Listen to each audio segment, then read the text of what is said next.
my last video, I shared with you some of the Gitas from Mahabharata. In this video, I'll share with you the rest of the Gitas from Mahabharata. I will give a gist about the rest of the Gitas from Mahabharata. Pandava Gita. It's a Gita with 76 verses taken from different sources.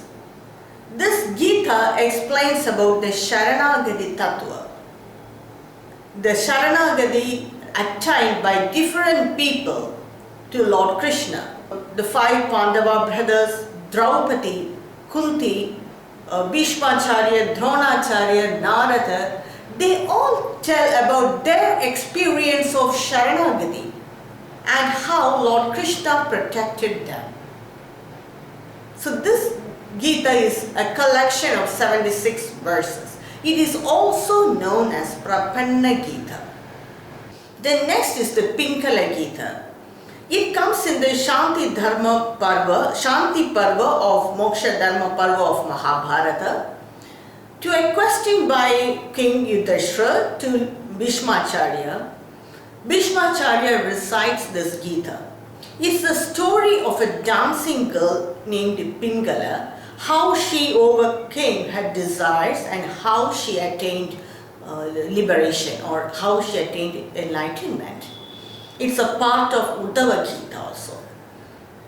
And the next is the Sampaka Gita. Sampaka is a learned Brahmin, and his views about the different, his views about how to overcome the desire, and he says that only renunciation can give everlasting happiness.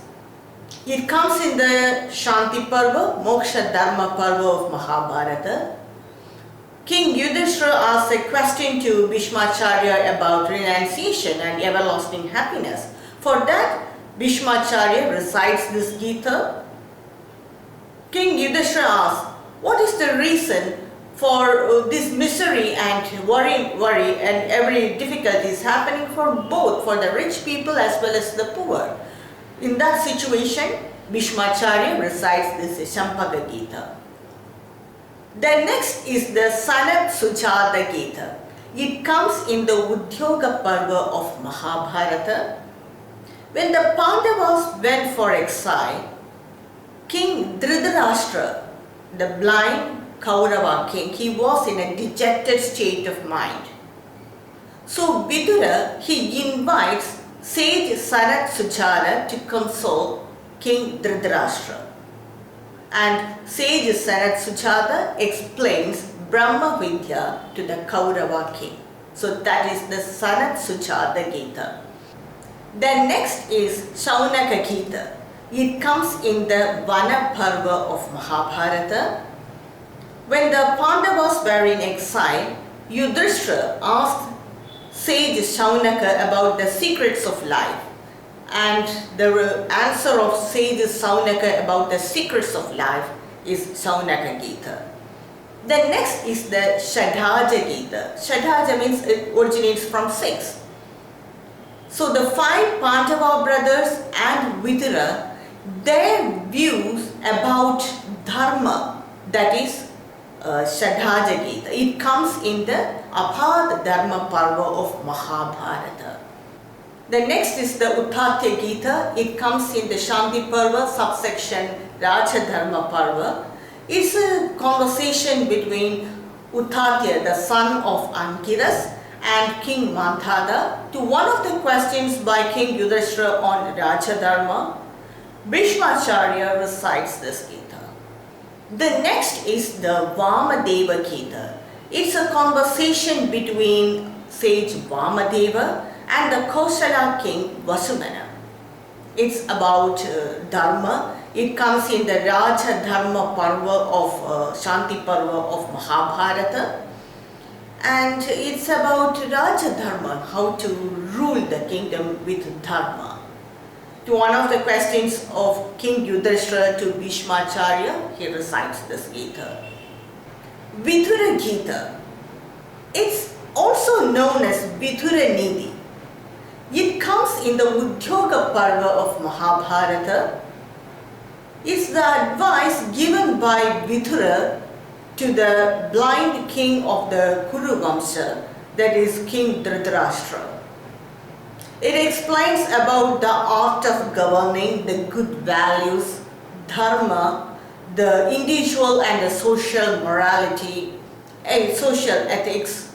It explains about all this, and it's a Gita with 500 verses. It is a very profound Gita, just like the Bhagavad Gita of the Bhishma Parva.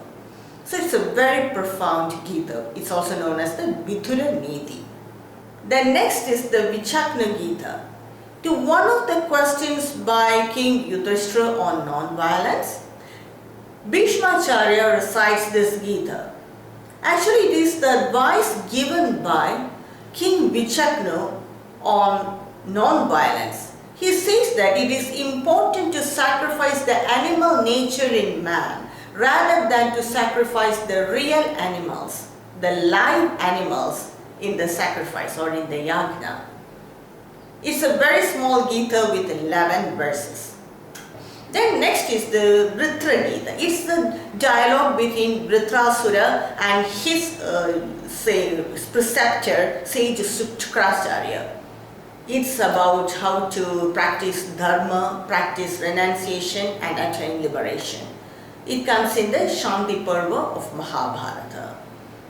The next is the Jnana Gita. It comes in the Vana Parva of Mahabharata. It's about the life history, or it's about the story of a Vyada, a butcher, who practices Nishkama Karma and Dharma. By hearing the story of this butcher, a very arrogant learned Brahmin, he became very humble. So to a question about Nishkama Karma to sage Markandeya recites this Gita. It's also a very important Gita in Mahabharata. The next is the Yudhishthira Gita. It is also famously known as the Yaksha Prasanna. It comes in the Vana Parva of Mahabharata. It's a dialogue between Yudhishthira and Yaksha, who is in the form of a crane, who took the form of a crane, and he asked many questions to Yudhishthira. Actually, that Yaksha arrests all his brothers, and it says that only if you answer my questions in an intelligent way, I will free them.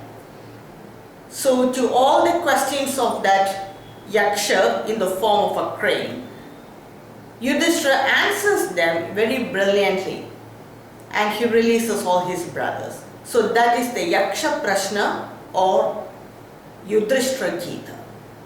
So these are some of the Gitas from Mahabharata. Totally there were more 25 Gitas in Mahabharata from different Parvas. Majority of them are from the Shanti Parva.